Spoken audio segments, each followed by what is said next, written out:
우리 1장 1절로 11절 같이 한 목소리로 말씀을 같이 읽습니다.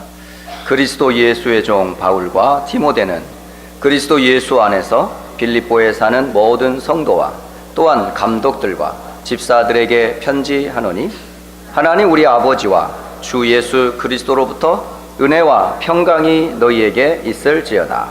내가 너희를 생각할 때마다 나의 하나님께 감사하며 간구할 때마다 너희 무리를 위하여 기쁨으로 항상 간구함은 너희가 첫날부터 이제까지 복음을 위한 일에 참여하고 있기 때문이라.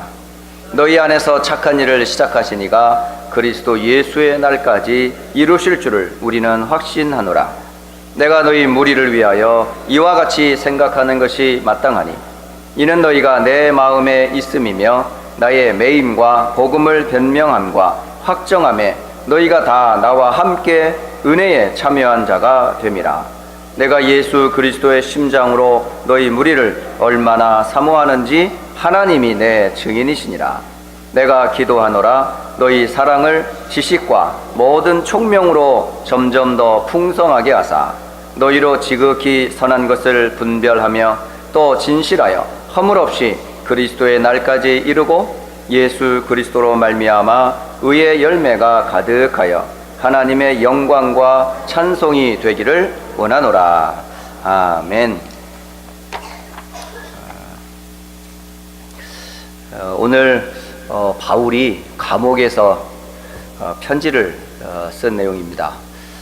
감옥에서 쓴 빌립보서 내용을 이번 한 달 동안 말씀을 통해서 확인하게 될 텐데요. 오늘 렘넌트들과 또 렘넌트들을 지도한 우리 교사, 또 우리 메신저로 전해서 다민족 영어권 현장과 또 스페니시교 현장으로 이 복음을 전할 우리 메신저들, 그리고 우리 후대들에게 언약을 전달할 우리 부모님들, 또 앞에서 말씀 전하는 종을 포함해서 사역자들이 꼭 알아야 될 게 있는데요. 그게 역사예요. 역사를 반드시 알아야 돼요. 히스토리를.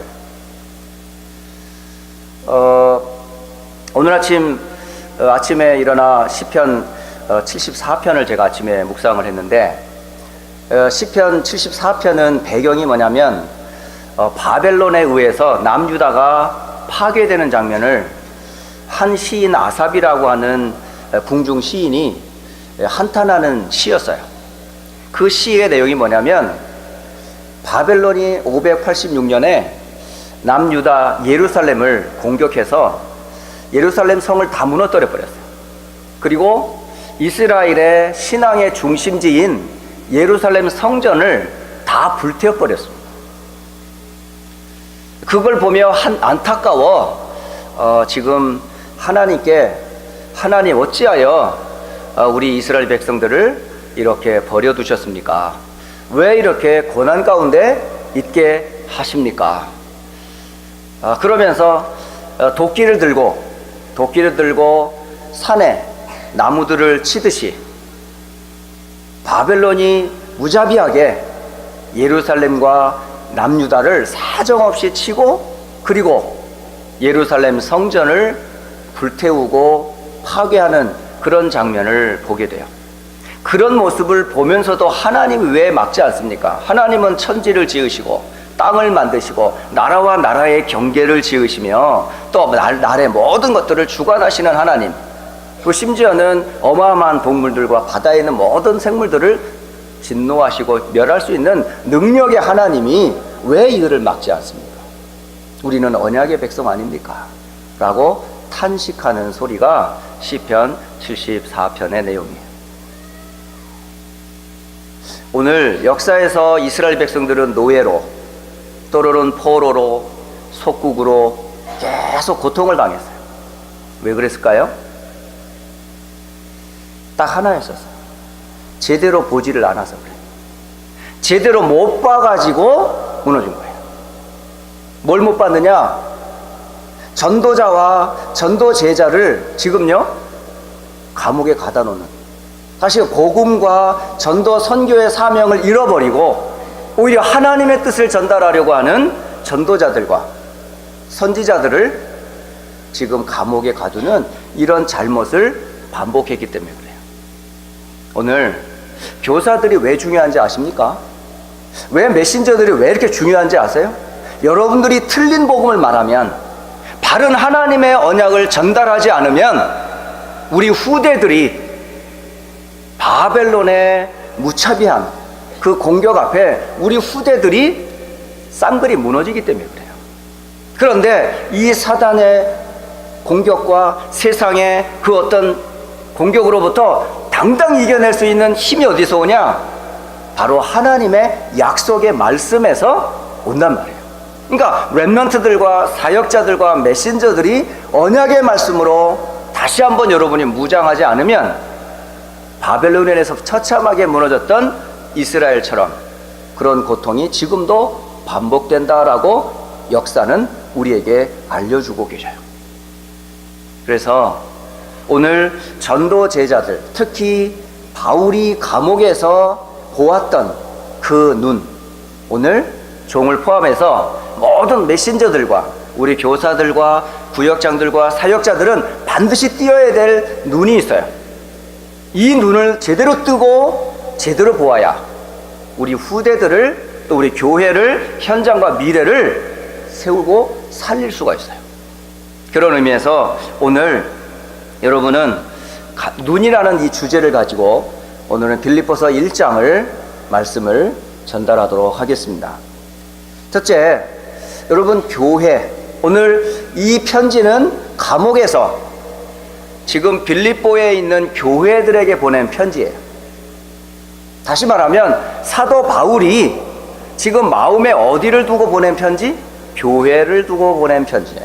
그럼 다시 말하면 전도 제자가 보았던 교회, 그 눈이 오늘 우리의 눈이 되어야 돼요. 빌립보 교회는 사도행전 16장 6절로 40절에 보면 빌립보 교회가 탄생하게 된 배경이 있어요. 전도자 바울과 그 팀들이 소아시아를 비롯해서 계속 복음을 전하는데 예수의 영이 자꾸 문을 막아요. 전도문을 자꾸 막는 거예요. 아니, 하나님에서 오는 전도고 한 영혼이라도 주께로 돌아오기를 원하시는데 자꾸 아시아에서의 사역을 자꾸 하나님 막는 거예요. 여기 가도 막히고 저기 가도 막히고 아시아의 어느 지역에도 전도의 문이 계속 막히는 거예요. 그러니까 전도자는 안타까운 거예요. 하나님, 왜 문을 안 열어주십니까? 더 간절히 기도했겠죠. 그런데 드로아라고 하는 지역에서 바울과 그 팀들이 기도합니다. 그때의 환상 중에 마게도냐에서 한 사람이 우리를 도와달라 라고 애걸하는 모습이 보였어요. 그거를 보고 이들은 확인했어요.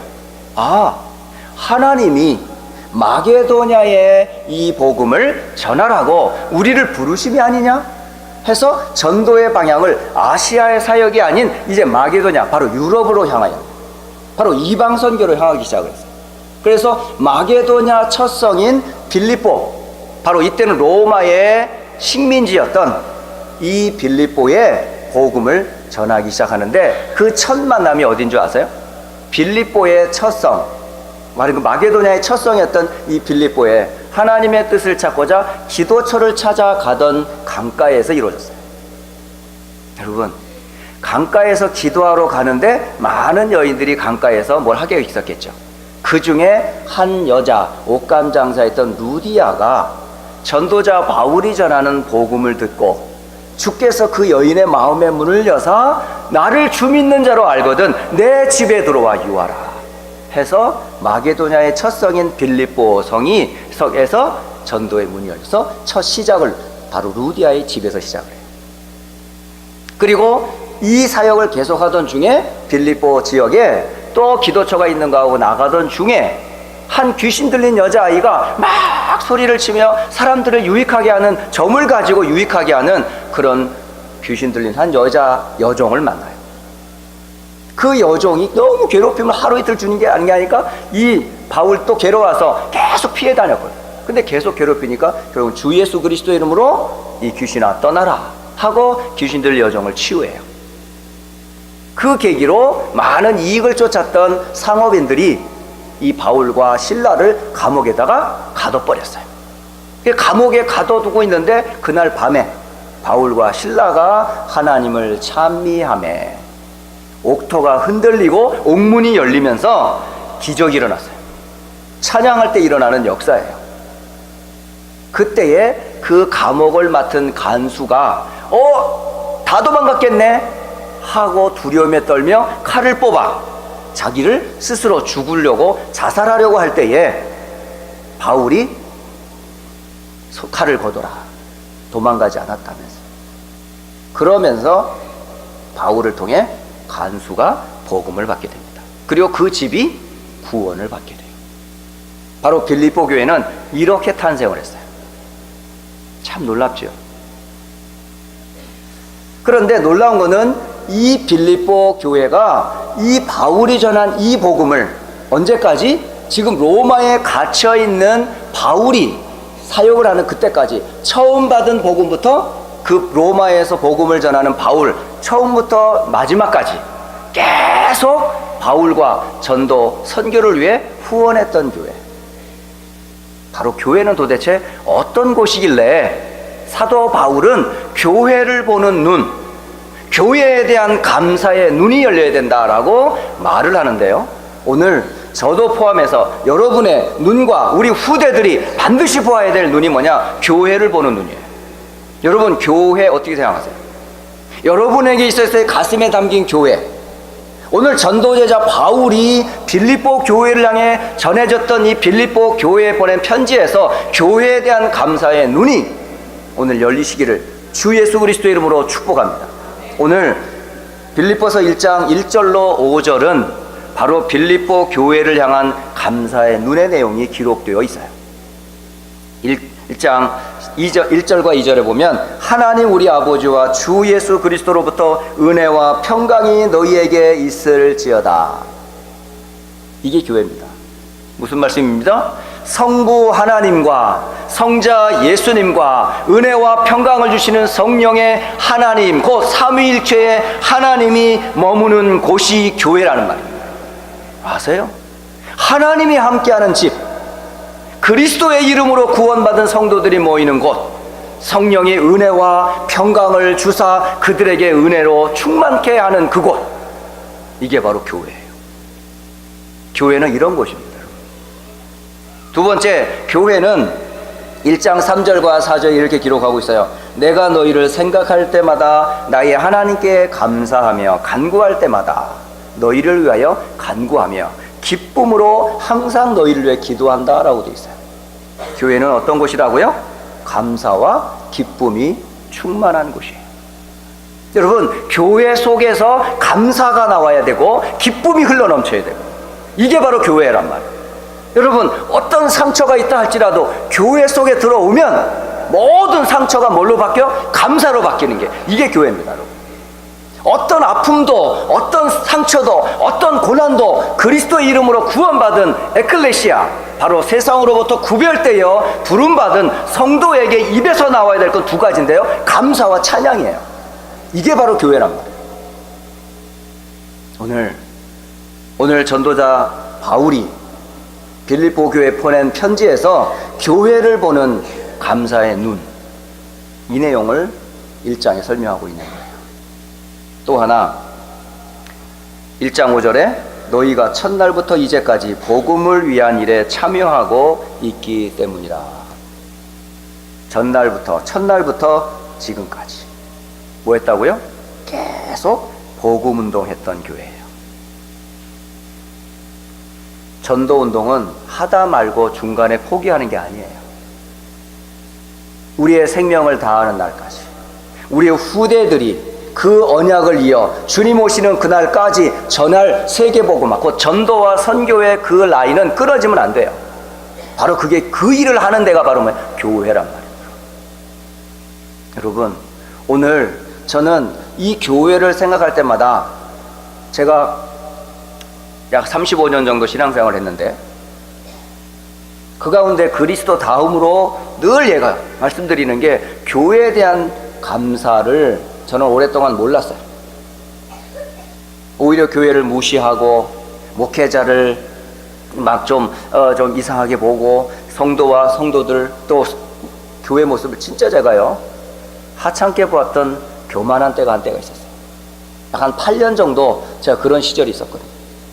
그때 제가요, 영적으로 황폐해지고 마음적으로 얼마나 제가 불신앙이 가득했는지 몰라요. 그때 저는 완전히 망했었어요.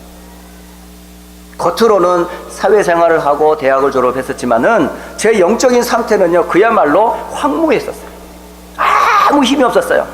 지식은 있는 것 같았는데 메마른 내 상태였었어요. 뭘 몰랐기 때문에? 제가 교회를 몰랐기 때문에, 복음과 그 교회의 비밀을 몰랐기 때문에 바짝바짝 마른 내 모습이었었어요. 우리 후대들이 기억해야 돼요. 교회가 목사님이 좀 이상해요? 성도들이 좀 이상해요? 겉모습 본 거예요. 교회는 어떤 곳이라고요? 성부, 성자, 성령의 삼위의 하나님이 함께하는 곳이라는 걸 기억하셔야 돼요. 그리고 감사와 기쁨이 충만한 곳이 교회라는 걸 기억해야 돼요. 더 나아가 땅끝까지 이 복음 전하기 위해서 맡겨진 복음 사역의 전달자는 이 땅에 오직 한 것밖에 없는데 교회라는 걸 제가 몰랐어요. 이 교회라는 걸 모르고 교만하게 그렇게 황무한 내 모습을 보면서 저는요, 지금은 달라요. 지금은 교회에 대한 관념이 완전 달라졌어요. 그래서 오늘 우리 렘넌트 사역자들과 우리 후대인 렘넌트들과 메신저들은 반드시 기억하세요. 이 땅에서 가장 소중한 곳은 교회입니다, 여러분. 교회를 잃어버리면 다 잃어버립니다. 아까 시편 74편에서 말했던 것처럼 예루살렘이 무너진 것보다 예루살렘의 성전이 불타 없어진 것을 보고 아삽이 한탄했던 것처럼, 만약에 교회가 무너지면, 복음을 전하는 일이 중단되어 버리면 본인만이 아니라 후대까지 완전히 멸망을 당한다는 사실을 여러분 기억하셔야 돼요. 그래서 여러분이 몸을 담고 있는 이 안디옥 교회가 어떤 교회인지, 여러분 한 사람 한 사람이 어떤 사람인지, 우리 후대들이 다음 세대에 복음운동 해야 될 렘넌트 남은 자라는, 마지막까지 남은 그 파수꾼의 역할을 렘넌트들과 사역자들은 모르면, 여러분들은 아삽의 시 같은 74편의 시를 써야 돼요. 한탄하는 탄원의 시, 애가를 써야 된다 이 말이에요. 그래서 사도 바울이 떠야 될 첫째 눈이 뭐라고요? 교회에 대한 참된 감사의 눈을 떠라. 이게 첫 번째 메시지. 그러면 이 교회 안에 있는 성도, 사람, 현장에 대해서 메시지를 이어서 주세요. 두 번째가 뭐냐면 복음 안에 있는 나에 대한 눈을 떠라라고 되어 있어요. 여러분의 지금 위치가 어디에 있어요? 복음 안에 있습니까? 복음 밖에 있습니까? 원래 인간은 하나님과 함께 있도록 지었어요. 그렇지 않아요? 그런데 창세기 3장에 사단으로 말미암아 하나님을 떠나버렸어요. 그래서 하나님과 사람 사이에 죄가 가로막아 인간과 하나님과 교통할 수가 없어요. 그래서 이 땅에는 뭐가요? 가시덤불과 엉겅퀴로 죄와 저주가 온 땅을 덮어버리고 사단이 왕노릇하는 그런 세상 가운데 살게 됐어요.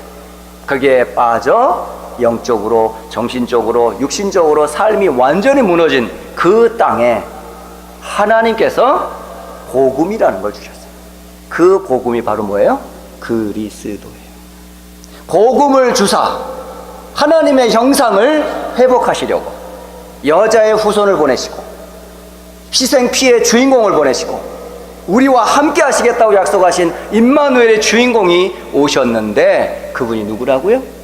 예수, 곧 그리스도 안에서 우리를 뭐 하셨어요? 하나님의 착한 일을 위하여 선택하시고 예수 그리스도의 날까지 함께 하시겠다 약속하셨다니까요. 여러분 한 사람 한 사람이 바로 착한 일을 시작하신 하나님의 부름받은 사람, 저가 여러분과 하나님을 택한 것이 아니고 하나님이 저와 여러분을 택하였다는 사실. 여러분은 절대 하나님 절 놓지 않으세요. 최후의 심판 때까지 그리스도 예수께서 마지막 이 땅을 심판할 그날까지 저와 여러분과 함께 한다는 사실, 그게 바로 여러분들이세요. 여러분에 대한 아이덴티티를 절대 잃어버리면 안 돼요. 여러분 그런 가치 있는 신분이라는 사실을 놓쳐서는 안 돼요. 또 하나, 너희가 내 마음에 있음이며 나의 매임과 복음을 변명함과 확정함에 너희가 다 나와 함께 은혜에 참여한 자가 됨이라.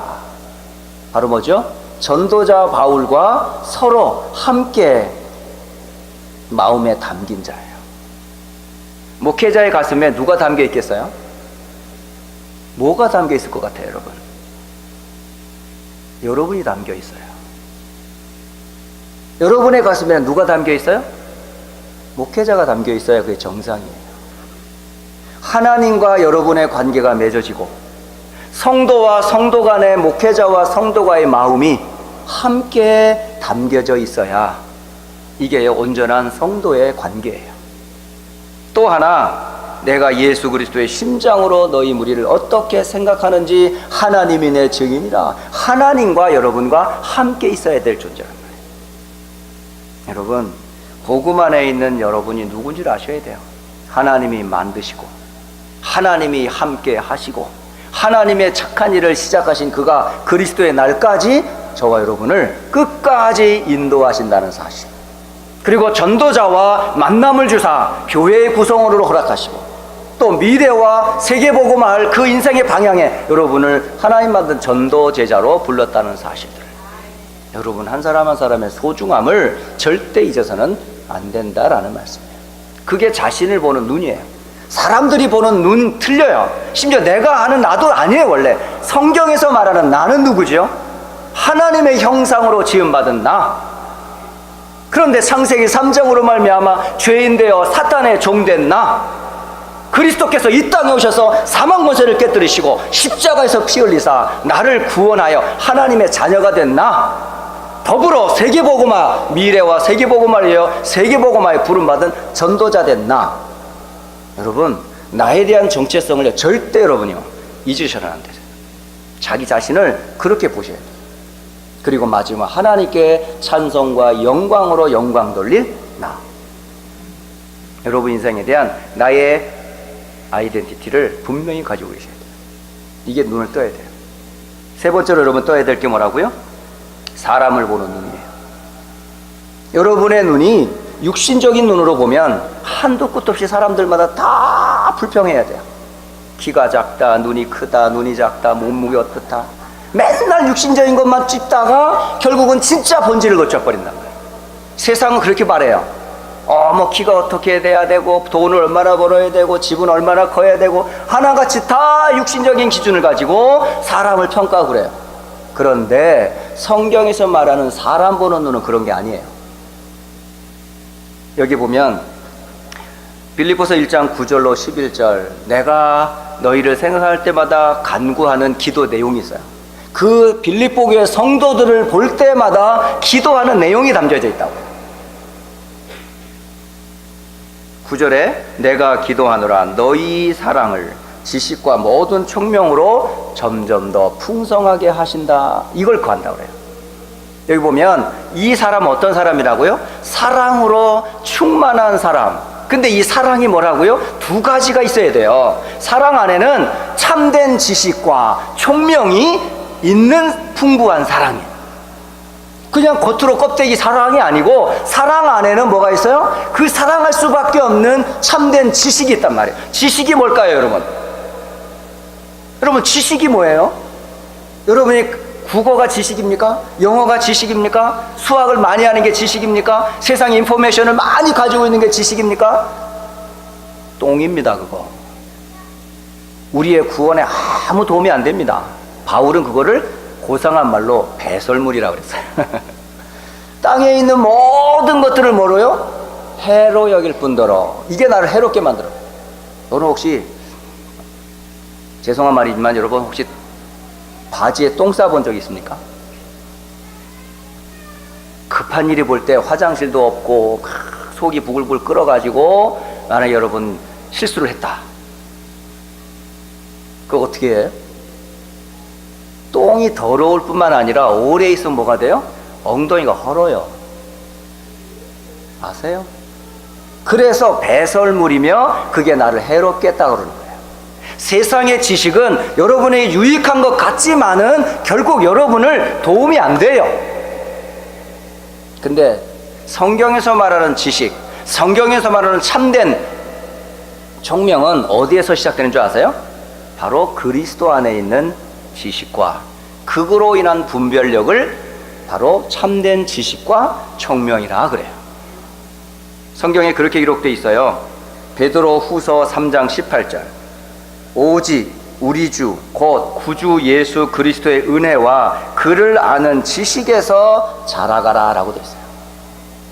예수 그리스도를 아는 지식, 이게 참된 지식. 사랑에는 이런 참된 지식인 복음을 아는 지식에서 출발해야 하고, 두 번째로는 히브리서 5장 14절에 보면 단단한 음식은 장성한 자의 것이니 그들은 지각을 사용함으로 연단을 받아 선악을 분별하는 자들이니라 라고 되어 있어요.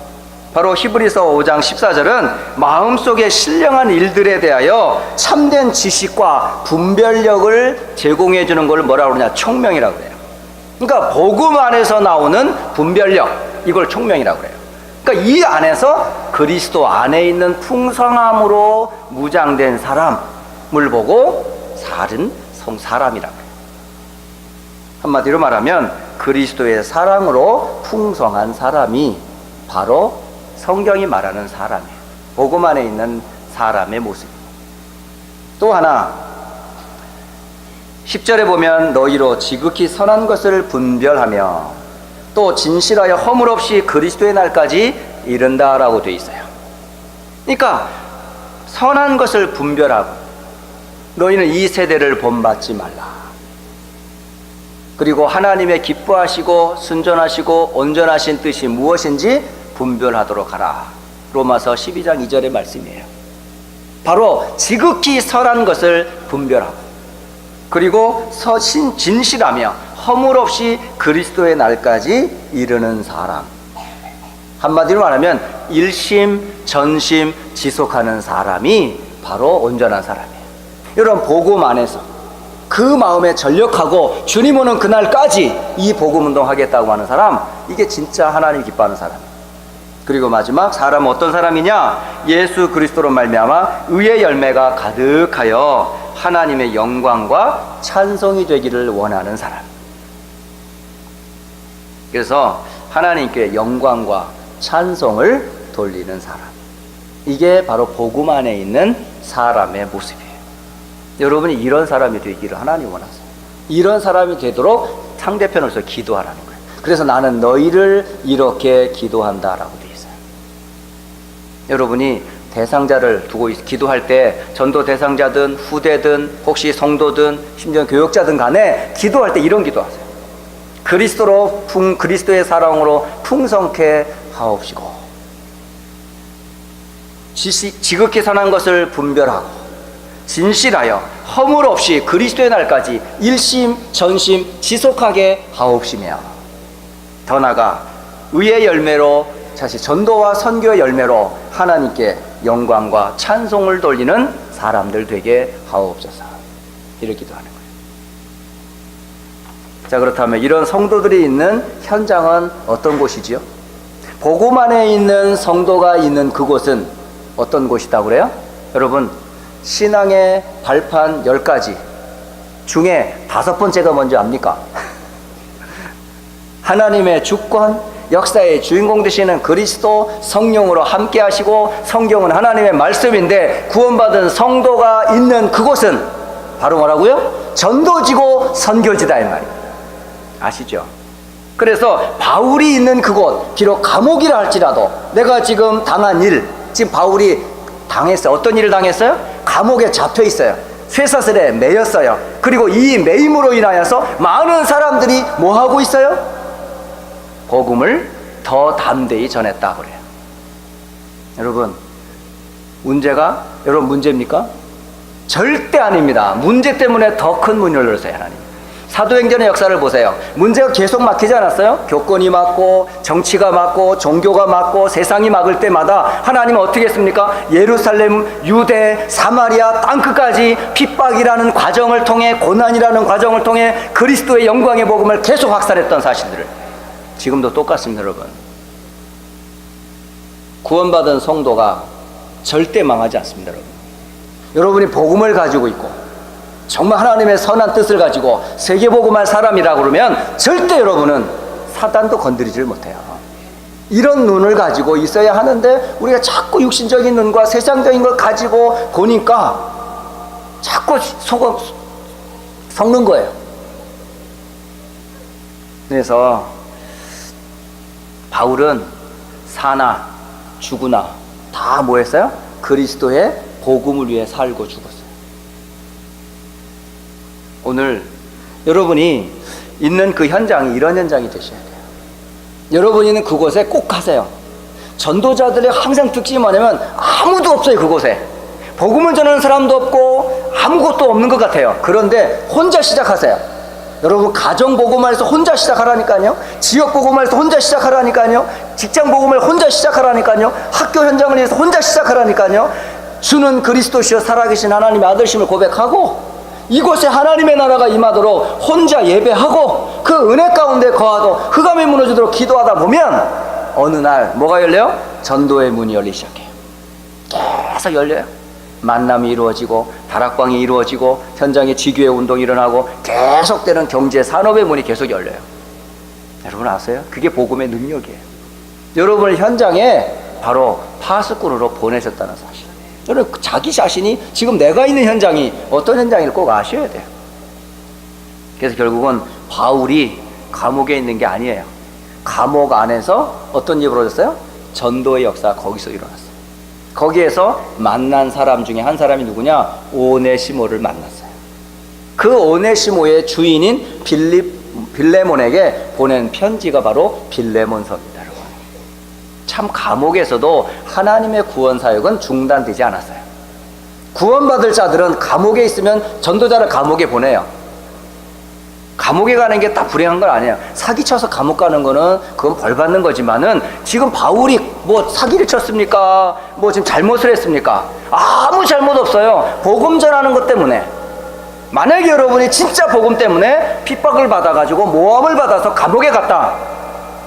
그러면 감옥에 대역사 일어납니다, 여러분. 거기 오래 안 살아요. 곧 튀어나와요. 하나님이 다 역사하세요. 근데 잘못하면 값을 치러야 되니까 잘못하면 안 돼요. 어쨌든 복음을 위해 여러분이 헌신하는 그곳에는 전도와 선교의 문을 열으신다. 마지막 여러분이 꼭 기억해 듣겠어요. 참된 전도제자의 삶이 뭐예요? 어떻게 사는 것이 진짜 전도자의 삶을 사는 거죠? 전도제자의 삶이라는 게 뭐예요? 저는 빌립보서 1장 15절부터 30절까지 쭉 몇 번을 읽어봤어요. 반복해서 보면 볼수록 계속 확인되는 게 있었어요. 전도 제자의 삶은 딱 하나를 위해 사는 사람이더라고요. 살아도 주를 위해 살고 죽어도 주를 위해 살고. 결국 참된 전도 제자는 그리스도를 위해 사는 사람이 참된 전도 제자예요. 여러분이 고난을 당해도 그리스도를 위하여, 여러분이 응답을 받아도 그리스도를 위하여, 여러분이 핍박을 받아도 그리스도를 위하여 기뻐하는 삶을 전도제자라고 합니다.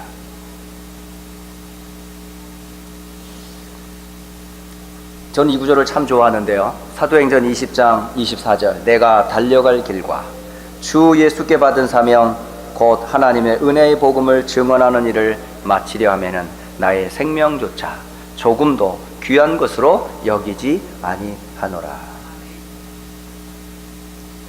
주 예수께 받은 사명, 내가 열심히 달려가야 될 그 올인할 그곳 뭐죠? 은혜의 복음을 증언하는 일을 마치려 하면은 나의 생명을 조금도 귀한 것으로 여기지 아니한다. 심지어 바울은 자기는 죽는 게 좋대. 왜? 죽으면 빨리 그리스도와 함께 얼굴을 대면하며 주와 함께 있을 거니까. 그런데 죽지 않고 살아있어. 그러면 살아있는 동안은 뭐 했으면 좋겠어요? 내가 사는 게 교회의 유익이 되기 때문에 나를 살려주신다 그래요. 여러분이 사는 이유가 교회 유익이 돼야 돼. 교회의 문제거리가 되면 안 돼요, 여러분. 아세요?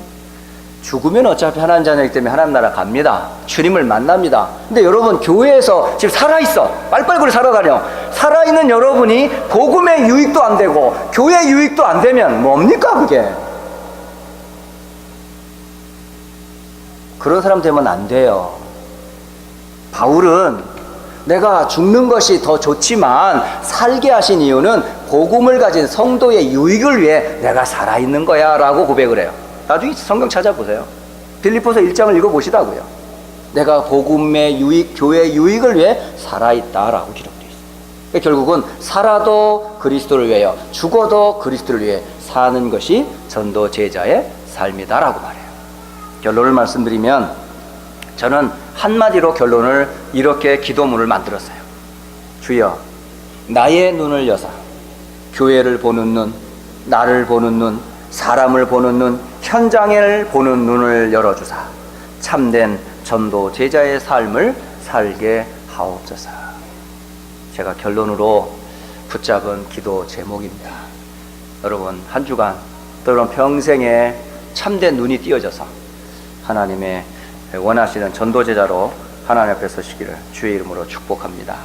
기도합니다. 살아계신 하나님 아버지, 오늘도 우리의 눈을 열어주사 교회를 보는 눈을 열어주시고 또 나를 보는 눈을 열어주시며 더 나아가 사람과 현장 그리고 세계 살릴 전도 제자의 삶이 회복되어지도록 축복하옵소서.